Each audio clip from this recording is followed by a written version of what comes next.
Head kuulajad, see on üks ja ainus Mehed hakkame elama podcast. Mina olen saatejuht Kaidar Kahar ja mul on täna külas imeline meesterahvas oma parimas vormis, vanuses ja kõike muud. Tere tulemast, Kristjan Veske. Sinu amet on soolise proovime uuesti, see on kõneharjutus. Soolise võrdõiguslikkuse ja võrdse kohtlemise volinik. Just, et seda reeglina sellise ühe hingetõmbega ei suuda keegi välja öelda, kaasa arvatud ma ise, et sellega see vajab harjutamist.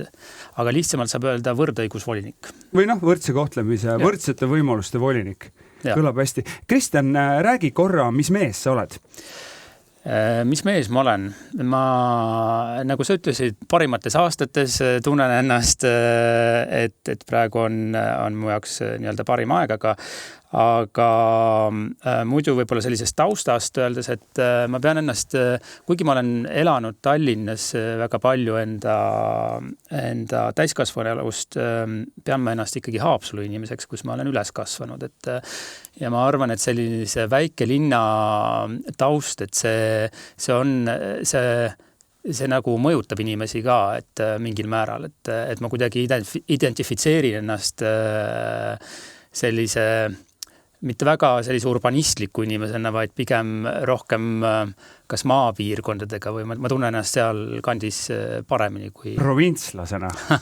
See on selline paha konnotatsioon. Kas on? Ja, no, kas on? Et sa võid küll lahkuda külast, aga kas küla lahkub sinust, eks ju? Aga kas see külast ongi üldse vaja lahkuda ja kui eestlased on lahkunud külast, siis kas Tallinn on nüüd küla või suur linn, eks ju. Jah, maailma mastaabis kindlasti tekib see küsimus, et... Ütle,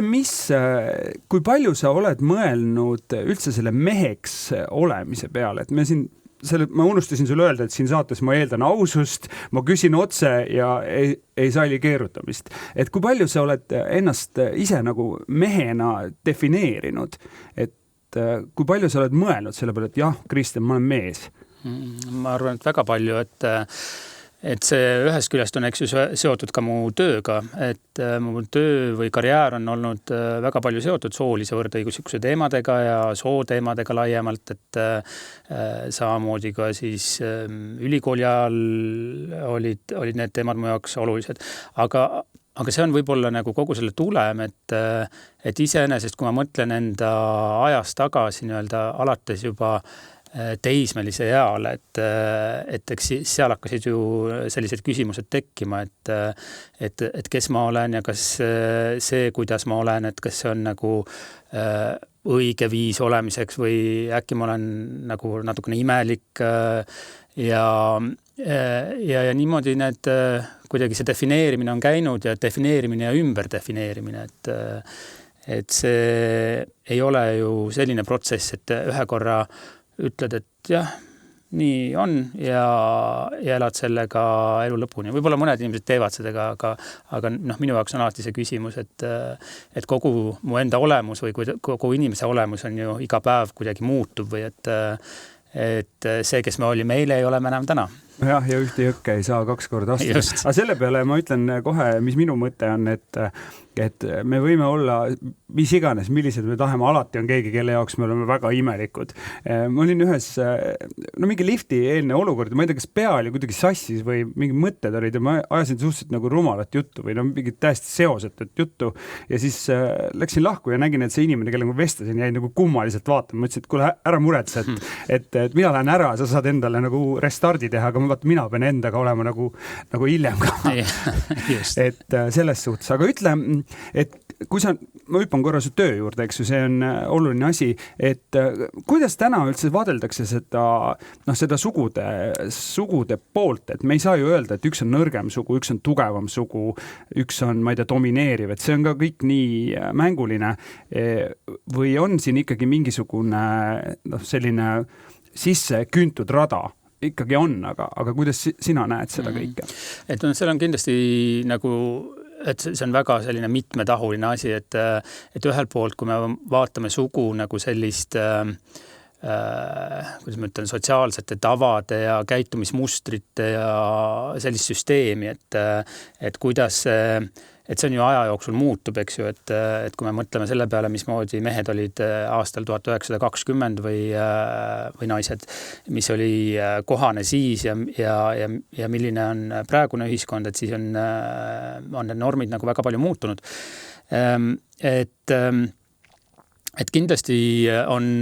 mina olen seda meelt, et meie enda bioloogia kindlasti mõjutab kogu seda, et kuidas me oleme mees ja naine, et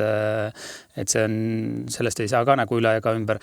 aga suur osa on ikkagi sellest, et kuidas need ühiskondlikud süsteemid ja tavad just nimelt ja need käitumismustrid, mida ma ütlesin, et kuidas need on aja jooksul arenenud, sest et need mõjutavad väga palju. Tahtsingi võib-olla näitena siia tuua seda, et ma mäletan kunagi, kui ma hakkasin selle teemaga tegelema rohkem, et siis ma juhtusin kuulama Norra ühe ministri, ma arvan, et ta võis olla sotsiaalminister Norras, see oli siis aasta 2004-2005, midagi sarnast, võib-olla natukene hiljem. Ja see minister rääkis sellest, et kuidas Norras isad, nad tegutsevad selle nimel, et isad saaksid olla lastega kodus. See tundus nagu selline Eesti vaates natuke nagu selline skandaalne või et mismoodi, et mis see nüüd siis tähendab, et mida need naised siis justkui teevad. Aga ma ütleks, et kui me nüüd mõtleme 20 aastat edasi, siis see suhtumine on ikkagi ka Eestis oluliselt muutunud, et mehi nähakse ikkagi sellise olulise osana ka laste kasvatamises ja lastega koos olemises, et selliste arengute jälgimine on minu meelest väga, väga tore ja informatiivne meie jaoks. No, üks on see, et meil on mingid stereotüübid, eks ju. Stereotüüp võib olla tore, võib olla väga halb, võib olla piirav. Üks asi, mis meid tegelikult, miks me räägime Eestis sellest, et Eesti meheste siuke vaimne tervis on nagu mäda, on ju. Kuigi siin ma olen ka kuulnud, et võib-olla tegelikult, ma olen kuulnud seda, et mehed ei käi teraapias. Tegelikult mehed käivad teraapias, nad käivad sõbraga saunas, on ju. Jauravad, mängivad koroonat seal sauna eesruumis, tegelikult see ongi teraapia, nad ise ei saagi aru, et see on teraapia. Et tegelikult tegeleme küll, aga ilmselt vähe on ju, kui me võtleme seda, kui palju mehed varem maha surevad naistest, on ju, see on vist äkki 7-8 aastat elavad mehed vähem kui naised, on ju, ikkagi karm. Aga mis sa arvad, kus see koer on maetud, miks see nägu läheb mossi ja tuju nulli? Ma arvan, et sa tõid nagu sellise hea näite, et mehed käivad justkui teraapias, mängivad või saavad sõpradega kokku, et see on nagu oluline osa minu meelest alati, aga see otseselt justkui ei asenda võib-olla sellist päris professionaalset abi, et ühesõnaga, et seal sõprusringkonnas, et kui ma mõtlen ka, kui mina näiteks enda sõpradega räägin mingisugustest sellistest enda vaimse tervise küsimustest, et ma tegelikult ju ei eelda nendelt, et nad nagu oskaksid mulle päriselt abi anda, et jah, see hea toetav sõna võib-olla see on vajalik ja see on suur osa kõigest sellest, aga kui need probleemid on ikkagi päris suured juba, et siis peaks jõudma ka see mees ikkagi professionaalse abini, et mitte jääda ainult, kuidas ma ütlen siis, et mitte jääda niimoodi sellest ilma. Aga milles see probleem on? Et pikka aega seda on vist seletatud ka selliste, mõnes mõttes ka ebarealistlike ootustega meestele ka, et üks poolt ongi siin pärast, ütleks võib-olla sellist Nõukogude Liidu lagunemist ja selle Eesti taasiseseisvunud vabariigi algusajad ja natukene hiljem, et siis ikkagi glorifitseeriti nagu sellist majanduslikku edu hästi palju ja et sa olid justkui nagu sinu võimalus ennast mehena tõestada oli see, et kui sa oled väga edukas, siis kas äriinimene või kuidagi majanduslikult heal järjel ja see selline hoiak jäi väga pikalt sisse ja senimaani teatud määral ikkagi on see meil olemas, et justkui mehe väärtust mõõdetakse ikkagi veel eurodes. Ja paljud mehed aga samas, et mida sellised tugevamad sellised stereotüübid on, et seda rõhuvamad nad ka inimestele ju on, et kui sa sellele siis ei vasta või et sa pidevalt nagu pead muretsema selle peale, et ma ei ole nagu see, keda eeldatakse, et ma peaksin olema, et siis see rõhubki ju mehi ka nagu. Ja noh, et eks neid selliseid konflikte või rollikonflikte, noh, ka tänapäeval on ju tugevalt sees, et võib-olla nüüd on vähem nagu seda survet, et sa pead olema majanduslikult samamoodi edukas kui veel 90-ndatel, 2000-ndate algusel ja töötama nii hirmus palju, et siis nüüd on tekkinud võib-olla selliseks nagu konflikti allikaks see, et ühest küljest sa peaksid justkui olema nagu nii-öelda koopamees ja teisest küljest sa pead olema nagu ikkagi pehme ja arusaav ka selline urbaniseerunud mees, et mulle tundub, et sageli neid teemasid võib-olla ei avatagi eriti palju ja see tekitab ka meestes endas sellist kuidagi küsimusi seoses siis sellega, et kuhu ma siis kuulun või et mida tuntakse võib-olla ennast, et päris hästi ei sobituta tänapäeva maailmas näiteks. Aga see on ju ka ikkagi, ütleme, et üks asi on, ütleme, see on mingisugune mudel ja see, et seda nagu muuta vastavalt vajadusele, et sa oledki nagu, ma ei tea, tööl oled ühes rollis, kodus oled teises rollis, sõpradega oled kolmandas rollis, lähed jahile, ma ei tea, kui on selline harrastus, oled mingis, ma ei tea, neljandas rollis, et see rollide muutumine, et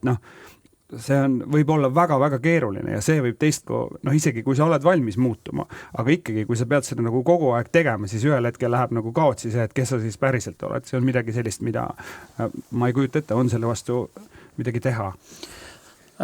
Võt seda ma ei tea, see on nii selline suur kuidagi küsimus, aga kindlasti on see selliste rollide ja ootuste mitme või neid on nagu väga palju, et see on inimeste jaoks, ma arvan, probleemiks. Ja sellega toime tulemine siis samal viisil, et mida ma enda puhul ikkagi mõtlen, et alati on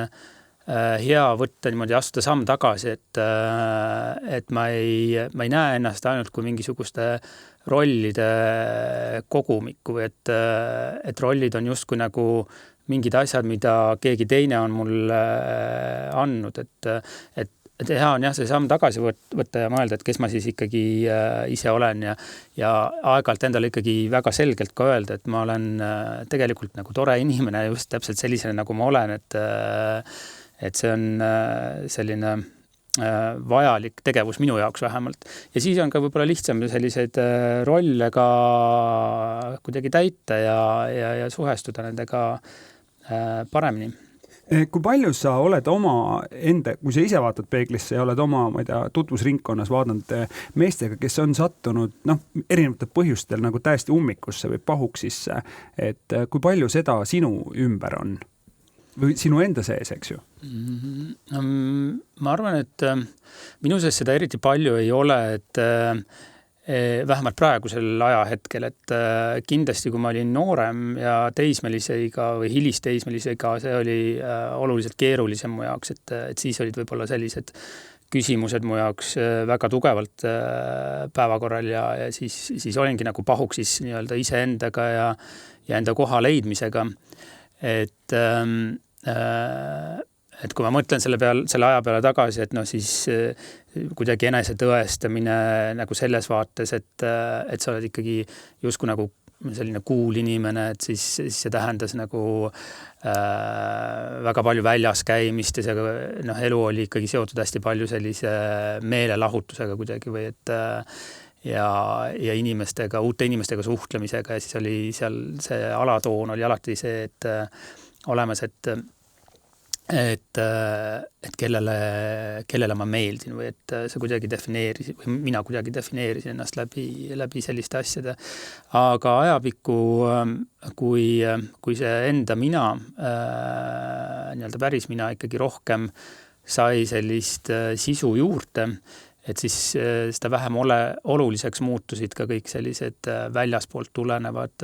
hinnangud. Et ma ei saa nagu öelda, et nüüd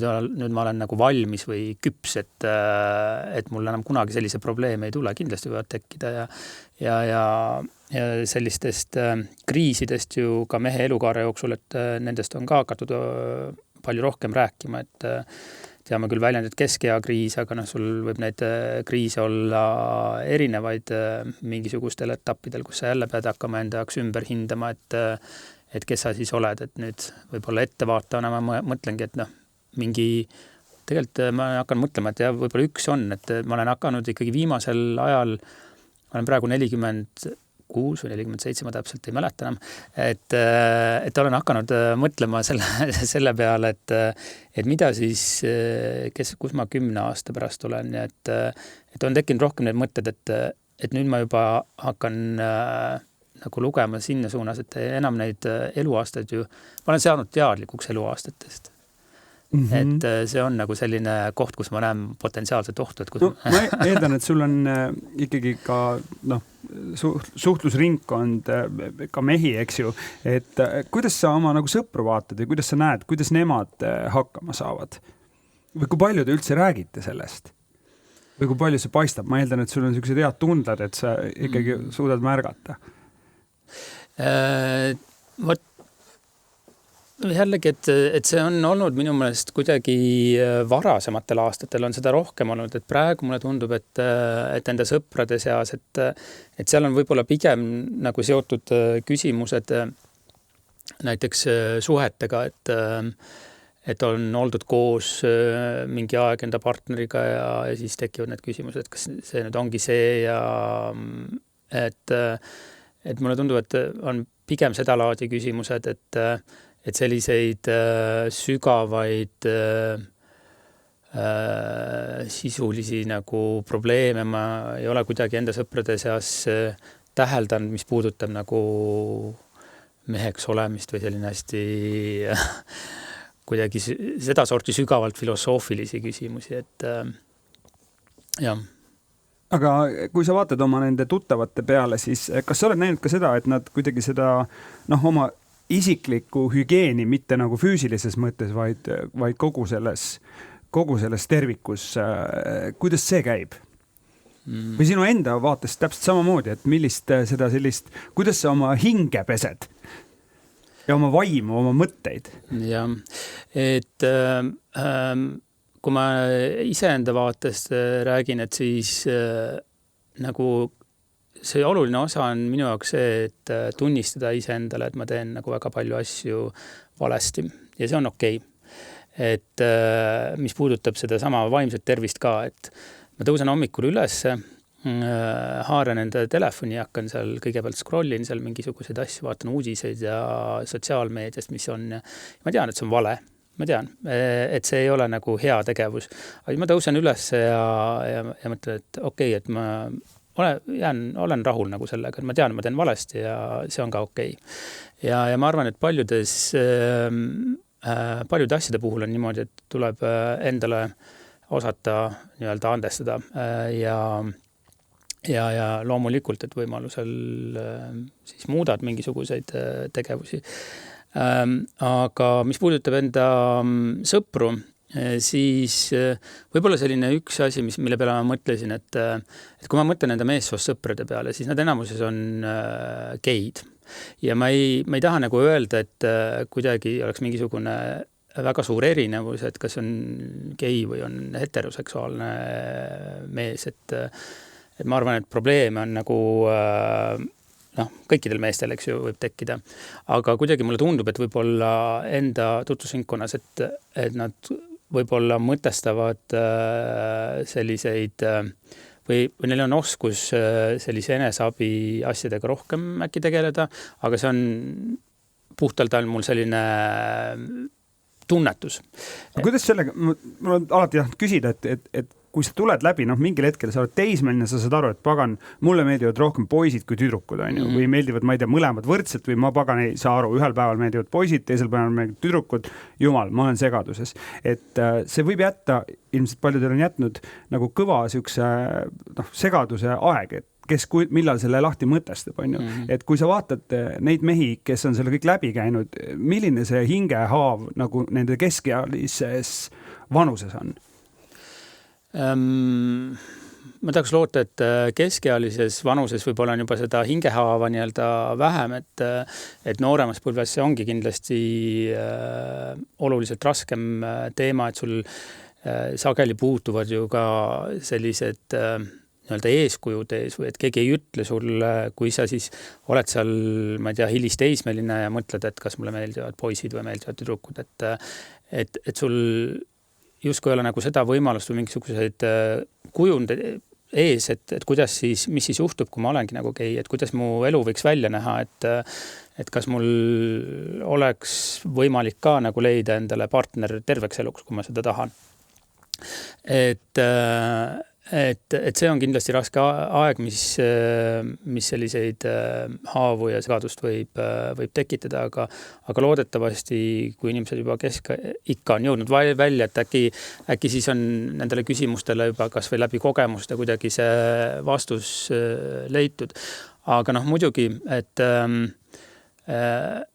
varasematel aegadel, et jälle ma tahaks loota, et nüüd on asjad nagu teistmoodi, aga et on seda nagu teada, et gei kogukonnas on sageli seetõttu on ka olnud nagu varasemalt, et probleeme näiteks alkoholiga oluliselt rohkem, et see nagu, et lahendatakse mingisuguseid traumas või probleeme siis läbi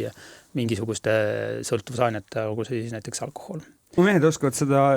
vaatamata oma orientatsioonist väga hästi haarata, eks ju, et see jook on väga lihtne ja kättesaadav, eks ju. Ja kui ma mõtlen ka enda peale näiteks veel, et ma ennist ütlesin, et minu jaoks oli täpselt samamoodi, eks ju, 20 eluaastate alguse pool ja kogu see pool oligi nagu selline võib-olla keeruline pool või sellise enese leidmise pool, et kuhu gruppi ma siis nii-öelda kuulun ja siis et kogu see nii-öelda traumatemaatika sealt vaatest on mu jaoks kindlasti väga tuttav ja enda sõprade puhul siis näen ka, et eks need väljendusviisid võivad olla erinevad, aga ma arvan, et ju kõikidel inimestel on ikkagi looduse seest mõnes mõttes sisse kodeeritud see armastusvajadus, et nad tahavad ikkagi tunda, et nad on kellegi poolt võivad olla armastatud. Ja kui neid mudeleid ei ole eriti nagu ette näidata, siis võib see tekitada probleeme inimestel. No kui sina ikkagi ka kui sa oled elanud üle 45 aasta, sul on oma kogemus, sa oled oma teemonitega võidelnud, sa naeratad ja naeratus näitab seda, et sul on sees peab midagi hästi olema. Mis su kogemus ütleb, millist nõu sa annaksid neile või mille peale mõelda neile, kes on seest võib-olla muserdunud ja kuidagi on nagu pahuksis ja ummiksis oma vaimse sellega, ma ei tea, meil on ju vägivalda, meil on diskrimineerimist, meil on väärkohtlemist, meil on mingid jõumänge, eks ju. Seda kõike jõuab sinu töölauale samamoodi, eks ju. Et milles mees peaks siis arutama, hakkama seda kõike? Ma arvan, et seal on nagu erinevaid võimalusi, kuidas seda teha, et üks kindlasti, mida tasuks nii-öelda ette võtta alati, on see, et minna erinevatele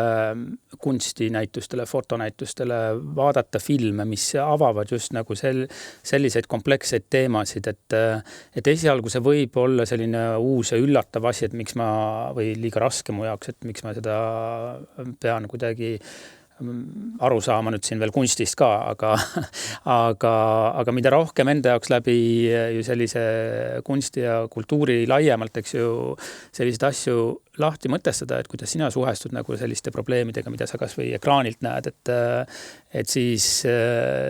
seda paremini ta aitab kaasa nende enda traumade lahendamisele. Ja siis teisest küljest, mida mina isiklikult alati oluliseks pean või et kui ma mõtlen enda peale, Et loomulikult igasugune liikumine, et see aitab nagu tugevalt kaasa enda heaolule, vaimsele heaolule ka, et olgu see siis spordi näol või minu jaoks töötab kindlasti ka selline matkamine, et ja kuidagi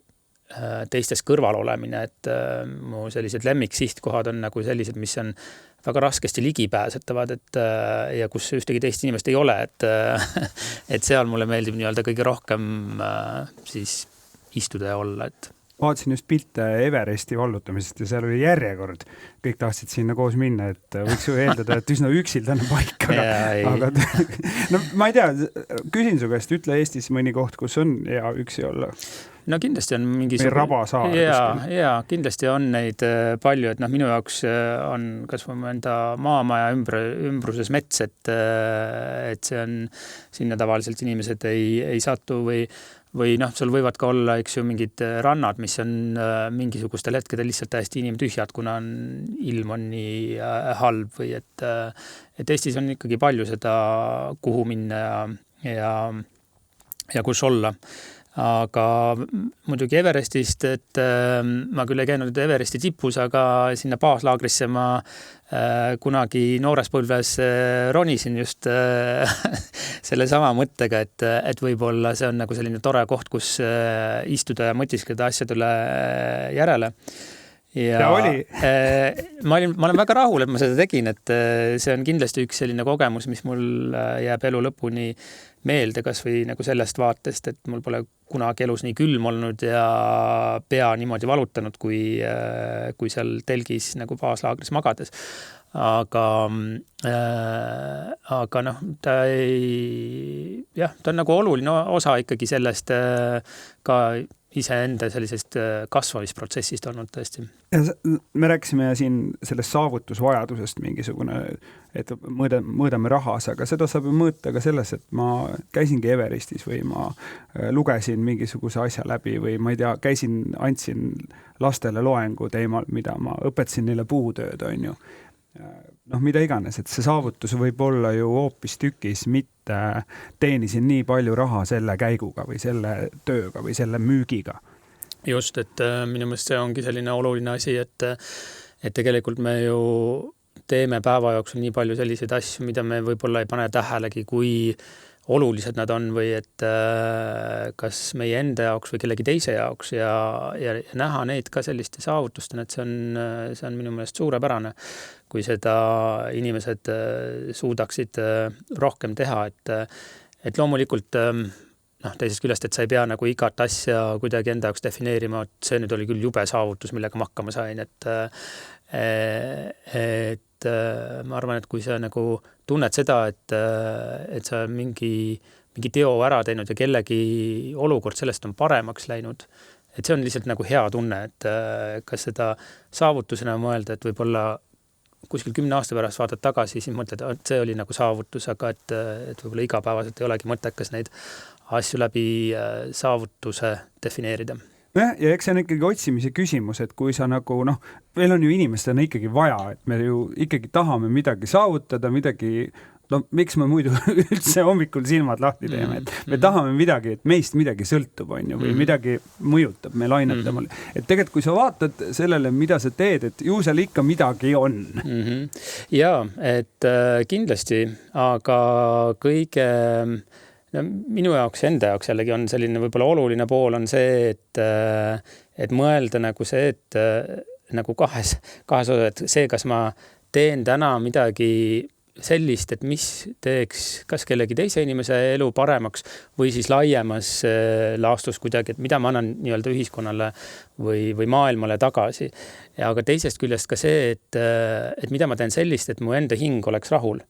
Et see on see pool, mida ei saa nagu ära unustada, et kui sa ainult keskennud ka sellele, et justkui tahad nagu teistele või maailmale tagasi anda, et siis jääbki see küsimus, et mis su enda sellest hingest siis saab. kuidagi mõte rändas selle vabatahtliku tööni, et ma olen ju ka märganud seda, et kui inimene on, ma ei tea, töötu, eks ju, või on keerulises olukorras, siis esimesed sammud ongi, et sa võib-olla vabatahtlikuna, et kui sa oled alguses supiköögis ise supi saaja, on ju, siis järgmine samm on see, et okei, sa saad selle supi, sööd oma kõhu täis ja jagad seda edasi, et sa tegelikult nagu kohe sulandud sinna jagama ise. Ja sellel hetkel, kui sa jagad, siis sa näed seda rõõmu, see andmise rõõmu, et andmise rõõm on kõige suurem, et see kõlab nagu imeliselt, eks ta tegelikult on ka ju tore. See on tore jah, et jällegi me ennist rääkisime siin seda, et ma olen ju esialgu õppinud õpetajaks, et see loogika minu puhul oli ka üsna sarnane, mis sa just kirjeldasid, et kuna kooli ajal mind koolis väga palju kiusati, et see oli aastaid selline süstemaatiline, väga räige, et siis ma tollest ajast juba nagu mäletan seda, et ma ei tea, mida ma teeksin, et keegi teine ei peaks niimoodi ennast tundma. Ja üks see põhjus ka, miks ma siis kooliõpetajaks õppima läksin esialgu, oligi ka see, et ma tundsin, et ma tahan nagu liikuda sinnamaani, et seda minu kogemust keegi teine ei peaks enam tundma. No võt, aga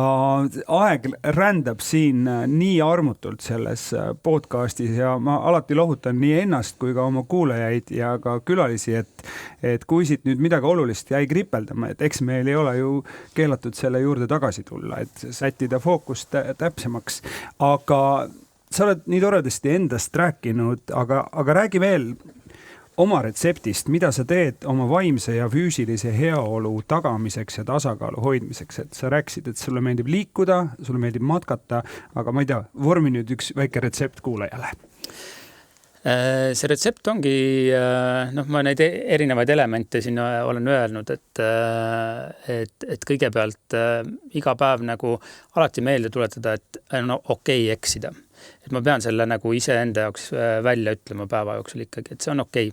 Mitte midagi ei juhtu sellest, maailm ei jää seisma, kui ma eksin. Ja teiselt poolt, enda jaoks ma olen leidnud ikkagi, et see spordi tegemine nii palju kui võimalik, et see on minu jaoks oluline või liikumine. Ja kolmas selline asi on minu jaoks kindlasti veel ka söögi tegemine, et mulle meeldib väga süüa teha ja see on tegevus, mis mind rahustab, kui ma saan eksperimenteerida erinevate koostisainetega ja erinevate retseptidega, et see on kindlasti selline, mis võtab pingeid maha. Suu hakkas juba nirisema kergelt. Ütle, mis see hea retsept on, mida sa täna plaanid teha? Täna ma ei plaani midagi teha. Pagan, ma mõtlesin, et sa ütled midagi head. Sest täna et ma olen ju nädala sees elan Tallinnas, et kui ma teen süüa rohkem, siis ma teen Haapsalu kodus, et see on selline rohkem nädalavahetuste teema. Sa oled ikka tõeline, sa oskad elu nautida, sa elad imelises Haapsalus nädalavahetuseti, sa võtad endale aega, sa teed meeldiva eine ja ma eeldan, et sa ei söö seda toitu üksi. Ei, kindlasti see on suur osa on ikkagi sellest, et see oleks selline seltskondlik tegevus, et üksinda, seda ma ei viitsiks elu ilmaski teha, et ma üksinda endale hakkan süüa tegema, et peab olema ikka keegi juures, kes ütleb, oi, see oli hea. Näed, ikka jõuame ikka sinna, et kui sa tahad saada tunnustust või tähendab head sõna, et keegi teeks pai, aja sõbrad kokku või lähedased või ma ei tea, isegi need, kes ei salli sind, aga löö nad toiduga pahviks ja küll nad teevad sulle selle pai pärast ära. Jah, see on kindlasti väga mõnus tunne. See ei olnud nüüd päris, et see oli minu provotseeritud retsept siia lõppu, aga head kuulajad, külas Kristjan Veske, mina olen saatejuht Kaidar Kahar ja hoidke siis oma hinge korras, tehke duši all keha puhtaks ja vaadake, et teie vaim ja mõistus ka saaks kasitud. Aitüma! Aitäh!